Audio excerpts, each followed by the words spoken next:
Hello and good evening. My name is John. We're here playing Cateau as part of my Steam cleaning series. So I got through every game in my Steam library, eventually, then arbitrarily rate and over human with a wee bit of playtime. Now, this is a free game that features cats, and I decided to play it because I wanted to. And we're going to say new game. We're going to find out what this is. How to play. Choices, name. What is your name? Well, my cat's name is Kerbal.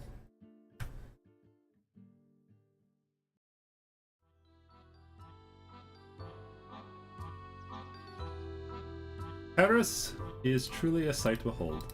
I can't get used to it even having lived here for most of my life. The sign parting the city in two, the smell of baked goods in the morning, and the buildings filled with history. Even so, living here alone could maybe be a bit mundane, but I don't have to. I share my apartment with my old friend Rosella, who studies veterinary medicine of some sort. Don't get to spend much time with her as my job's working the evening shift at a small newspaper. Speaking of which, I ought to let her know I'll be heading to the office for the night in a bit.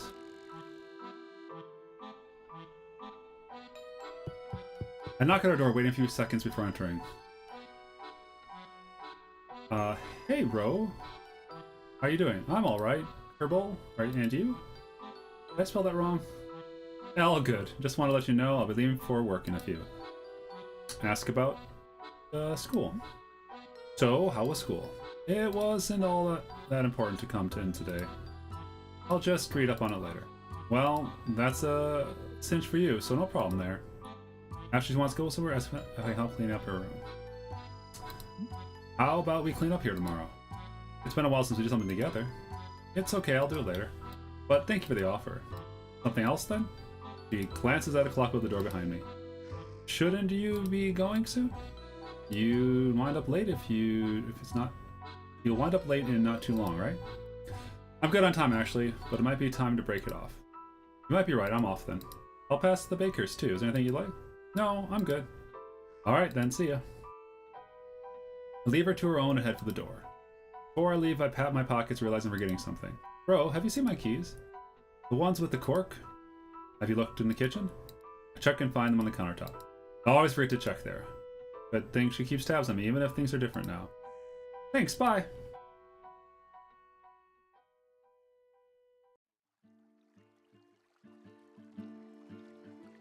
Oh my god, that mermaid's naked. That cat Lulu? There's a lemon cat there. 1337, Leet 420. Man, how lucky am I to have a view like this going to work? Think to myself when my feet patter against the rounded stone of the old towpath. In the shade of the wall I spot a cat looking every bit scruffy as the water looks serene. The water looks serene. Oh, Rosella would love it if if she was here. She always used to chase after cats, particularly gain their trust and befriend them like some sort of cat whisperer. Whenever successful, which was almost always, she memorized the occasion by having a picture taken like a big game hunter of old posing with her quarry. I kind of miss that side of her. Maybe a picture of my own would remind her of the good old days. The thought stops me to track. I study the cat in question. It's a good paint on that cat. Good fur. It's just sitting there, gazing over the water as if saying, yep, I rule this place. Which, in fairness, it probably does by the look at things. Looking at the time, I noticed I have plenty of... I could at least try to get her a picture. What could possibly go wrong? How should I approach? Let it know you're there and closing carefully. I got cat points. Better take it slow here. Slow and steady wins the race after all. I'm not a sorceress catless for Rosella. I hate to spook it now, but was clearly even to me a favorite spot of theirs.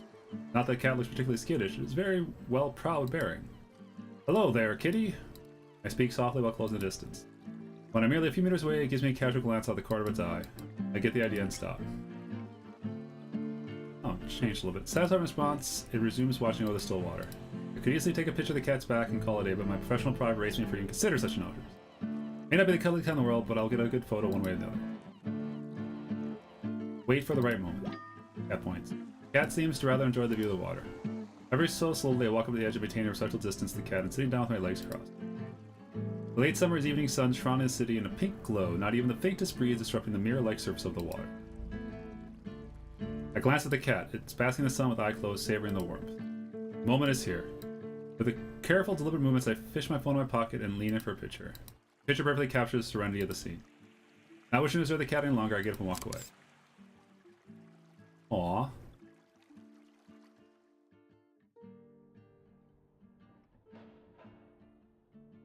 Oh, my phone's broken. Reply comes through so fast it feels like I got it before I even sent the message. Roselle, that's a gorgeous photo. That cat looks like a stray. How'd you manage to get so close? Tell me. I just kinda took my time with it. A page from your book. Gotta learn from the best. Haha, the best. Wouldn't go that far, but thanks.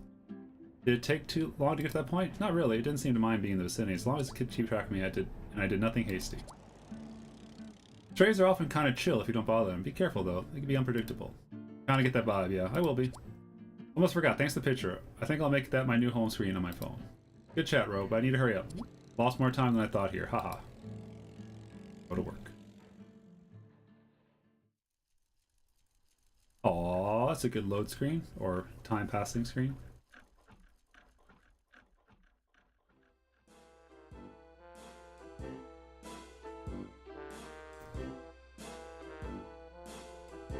Work went by as usual, as it was over in no time.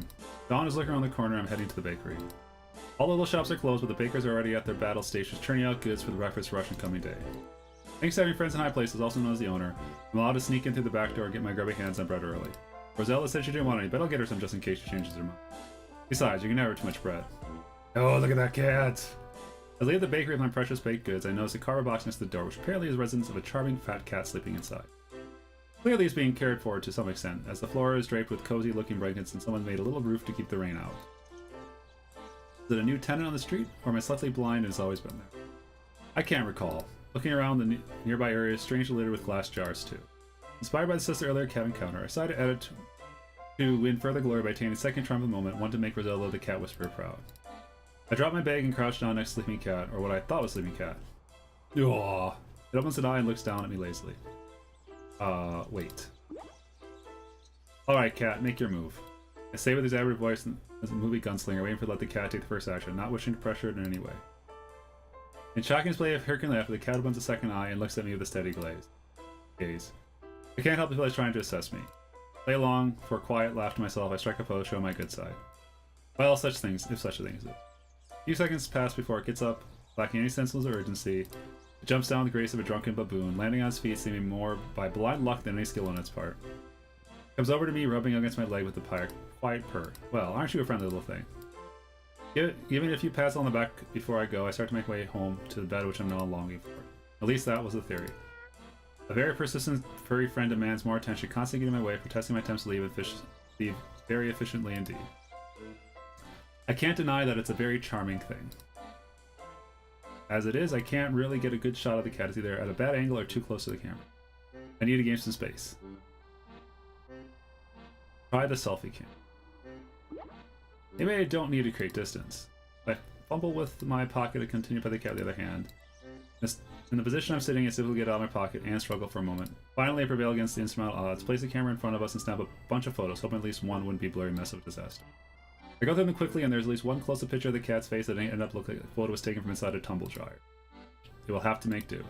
A few more cuddles later, I manage to extricate myself from the situation and start off in the direction of home. That's a cute cat picture. Plus my phone is just a mess.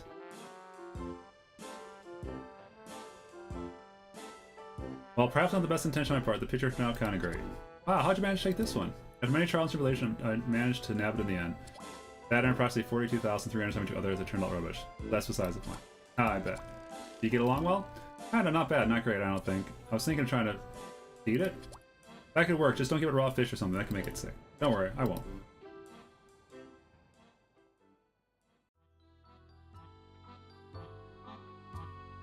How would you have that picture in your house in Paris? What a day. Key chain rattling in my hand, I unlocked the door and shut it behind me. I was begging the floor by the wall and trudging over to the kitchen for a bite to eat before bed. I trundled past Rose's door. Shut it as always. There's a faint blue light leaking from the door frame. He must be on the laptop again. Finally arriving at the counter, I have myself a few pieces of a fresh loaf before dragging myself in the room into the TV. Hopping on the couch, I watch whatever happens beyond, lazily munching away. There's a documentary about the life in the African savannah, it'll just be her thing. After a few minutes of deliberation, I get up and go over to Rose's room and gently knock on her door. Hey, Ro, you up? Yeah, Carol, what is it? Ask her to come watch TV. Can I come in? Sure. Why don't you come out and hang with me? There's a wildlife special on. There's lions and everything, just like we used to always catch. There's a few moments of silence. I'd rather not. I want to be alone. Knowing when not to overstay my welcome, I wish her a good night, and before gently closing the door, heading back to the couch. Go to sleep. Time passes.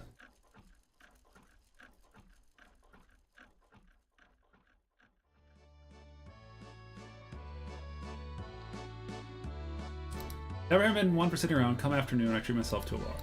Some might think that walking has been a particular treat, but in a city like Paris, it really is. There's always something beautiful to see, something exciting to discover. I've been walking around the city virtually every day for years, and it still never bores me.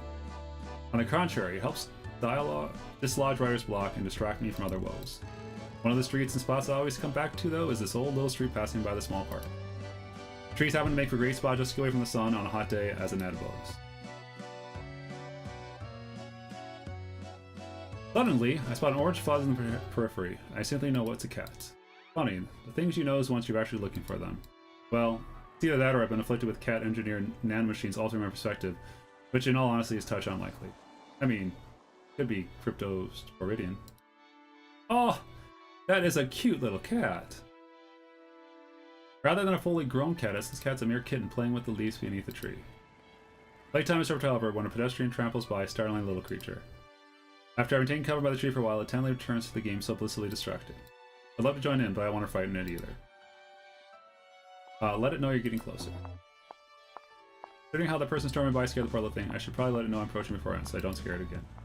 I walk closer, carefully with the slow double movements, quietly calling out to it. Hey little friend, don't be afraid. Turns out kittens don't do too well on the hearing comprehension front, and it curls a small, nervous bundle. Don't be scared, I'm a friend. I stopped for a while, giving me some time to realize I wasn't going to stamp by or do it any harm. Clearly anxious my presence, I need to do something to break the ice. Tell it about your day. Maybe I can get across my friend list through casual conversation. Go to tell the kid about my day, the cat by the canal, my night shift work, and the other cat about the cafe. While facing the general direction of the cat, I don't look directly at it, trying to communicate that I'm no threat to it. I cast a quick glance at it, and the kitten's watching me very carefully, but seems less withdrawn, more curious. Play with it using a stick. Well, it's so obvious, rather playful sort. Maybe it'd help me befriend it. The tree beside is kindly enough to drop a twig on the ground that looks like it could be double as a cat toy. Picking up, I give it a try, drawing a figure of 8 in the air. But I've never played with the cat.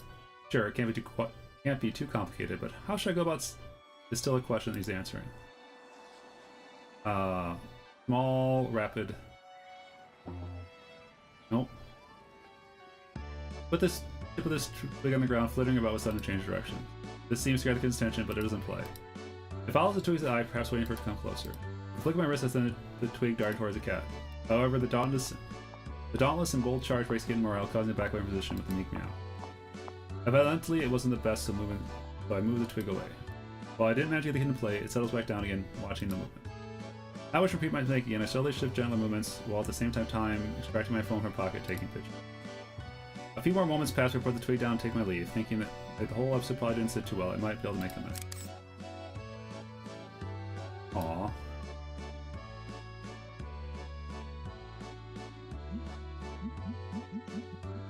Oh no. I don't think I can.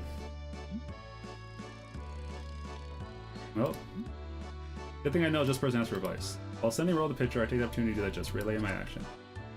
You need to be more careful with the poor little cutie. Don't do things that are perceived as aggressive. Like what? Are you kidding? You flailed a stick in its face. Be slow and gentle. Give it time. When you put it that way, it does sound terrible.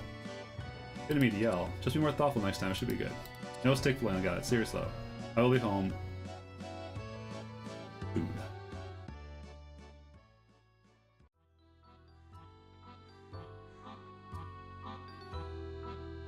When I get home, I enter Rome's room. Just want to let you know I'll be visiting the bakery at lunchtime tomorrow. I need to grab cake for Rico's from work's birthday. If he wants to come along, I'm sure the cat will be there. I think I'd rather stay here. They say it's going to be very hot out tomorrow. If you do see it, you know the rule, right? Right. When you see a cat for a second time, you must name it. I remember. I'll head out again and go to work soon. Good luck! When down by the canal, I keep an eye out for the scruffy cat, but I don't run into it again. It'll work. Work turns out like usual, pretty uneventful. Time passes.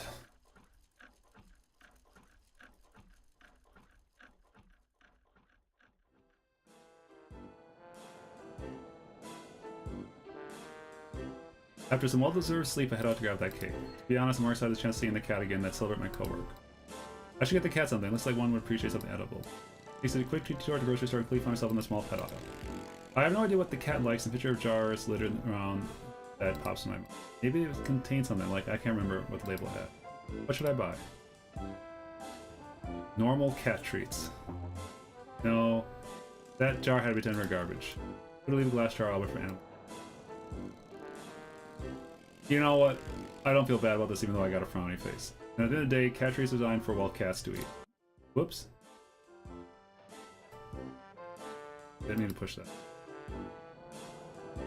Oh, well, I get another chance? Olive jar. Why would you give olives to a cat? Apparently, Ro likes them and she's probably half cat, so maybe. Green olives, it feels suitable size. Small package of cat treats, so olives didn't hurt my chance.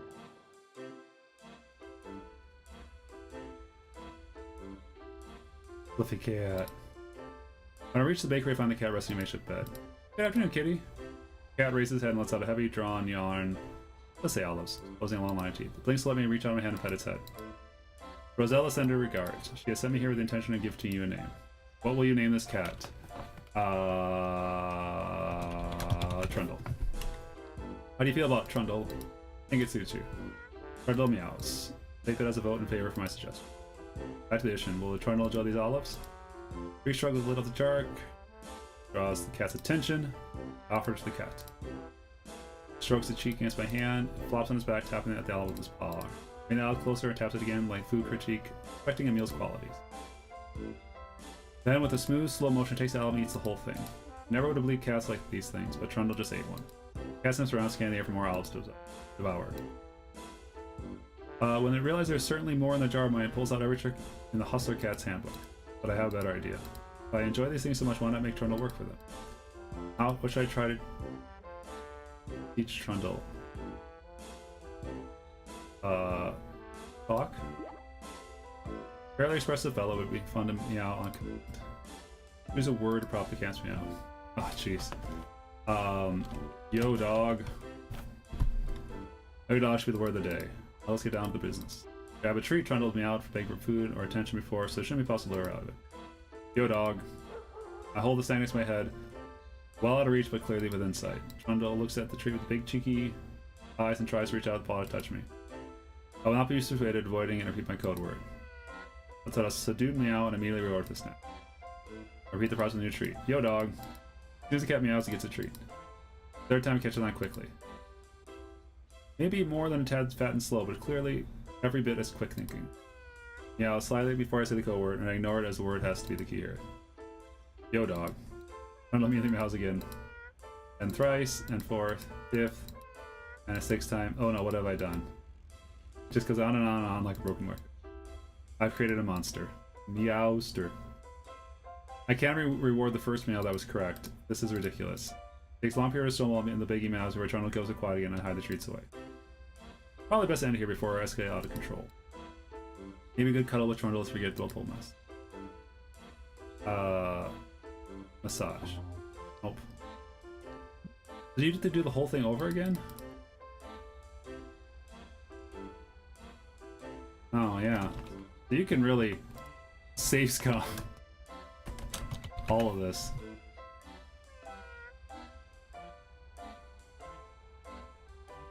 Oh, yeah. Oh. Yo, dog. I mean, I kind of like the idea that you can save scum, although I'm kind of mixed.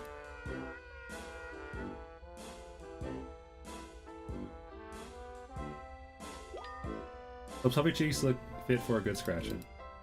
Using the tip of my fingers and the strategy for moving and scratching just found his job. Trying to clear the poops, humming and purring radiantly for a very pleased cat. It angles his head to give me better access, and scratching continues for a moment, so returning his head to the other side, and in the process. Trundle purrs slowly, growing more quiet until it drifts off into a nap, this head resting against my hand. Ever so carefully, I lower its head into the bundle of the blankets bedding and succeed in doing so without waking up Trundle. I realize I spent much more time with Trundle than I had expended, and need to pick up the cake already. Presently, I give Trundle the last pat on the head before saying my goodbyes to keep the big. Alright. Bustling more activity than usual. While the owner scurries by, I receive great news. Business has been going well, they're moving to a new, bigger place, not too. I congratulate her, apologize for not having much time to chat or taking the cake in hand and leave.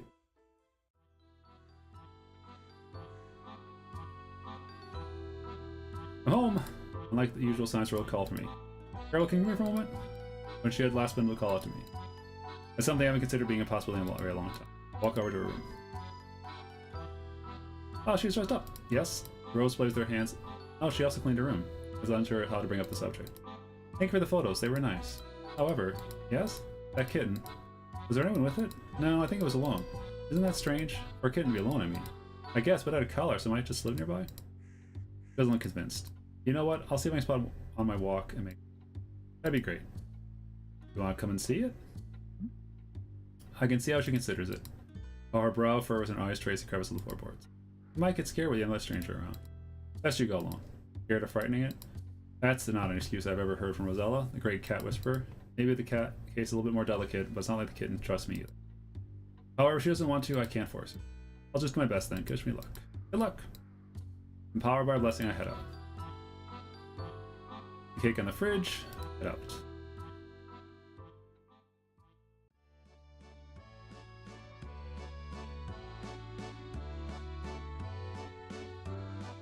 I see the kitten sitting next to the tree just like I did the other day. Feels a little strange finding a young cat out here all alone again. I'd like to take a closer look at the collar. Now, this kitten sitting next to the tree trunk looking at the passerby. It looks healthy, so someone should be feeding it at least. I really hope I'm just overthinking it. From our last meeting, I know I should be careful when I approach it. No sudden movements or sounds, so that will scare it. Have made my approach, I speak to it softly to get its attention. Hey, little friend, we need a proper name for you, don't we? Alan.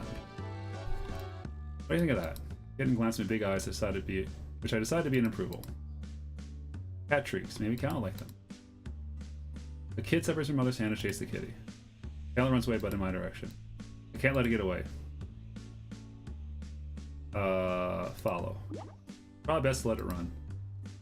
Kid's caught by mother, so I don't have to worry about him anymore. I followed the kid around the corner, finding him hiding in my doorway. Body pressed into the corner, his eyes watching me carefully. The ordeal has got me pretty close. Maybe I have a chance here. Throw a treat to it. It likes that. There's no twigs for us to play, even though we're I'm not sure that'd be a good idea. Maybe a bit to eat would help the little creature feel at ease. The situation isn't exactly what I'm used to, but I believe in the versatile power of food. Crouch down, toss my treat carefully so it lands next to the kid. Snaps his eye on the new object and sniffs the air. Is convinced it won't move again, it sneaks up the tree and eats it. When it finishes, it sniffs around the ground for more. Throws another one, and the projectile makes Callan shy away for quickly we're gonna eat the food. So it treats closer and closer to me so Callan can get within reach. However, Callan becomes aware of that and grows more careful approaching the treats, backing away when it's grabbed it. It's a slow process, but I get the kitten close enough. Try to feed it out of hand. I slowly pick up a few treats and place them in my palm. I set my hand slightly in front of me, making sure the kitten sees them. Callan looks at them but hesitates, so I throw one of them halfway between us. The kitten crouches down and sneaks up the tree, carefully watching me. After snacking the nearest tree, it looks curious at my hand, stretching its head out. It takes a reluctant step towards me, and I have to stay completely still. Movementless like a statue, a gargoyle in Notre Dame. Or maybe not gargoyle, they come to life, right? As Callan gets closer, it grows braver and walks up to the last step to smell my hand. I feel a looser tickle my fingertips, but I stay as still as a mountain. Callan takes the first tree, and I can clearly hear it snap as it bites into it. One after another trees disappear until my hand's empty. You know Callan won't like it, but I still have to grab it to check its collar. My hand eases closer and picks up the kitten. I quickly press against my chest to stabilize it. Callan tenses up as soon as I touch it, but feels slightly calmer after a few seconds in my bosom. There you are, such a good kitty. Try to soothe the kitten and gently choke it with my thumb. When it is calm, I place it on my lap and check its collar. Callan meows to find a phone number right down my phone. When I'm done, I loosen my grip and stroke the kitten gently to make it forget my manhandle. Then I have to let go and Callan scurries away, but I don't think we are back on square one. I'll leave some trees on the ground in case it comes back and leave.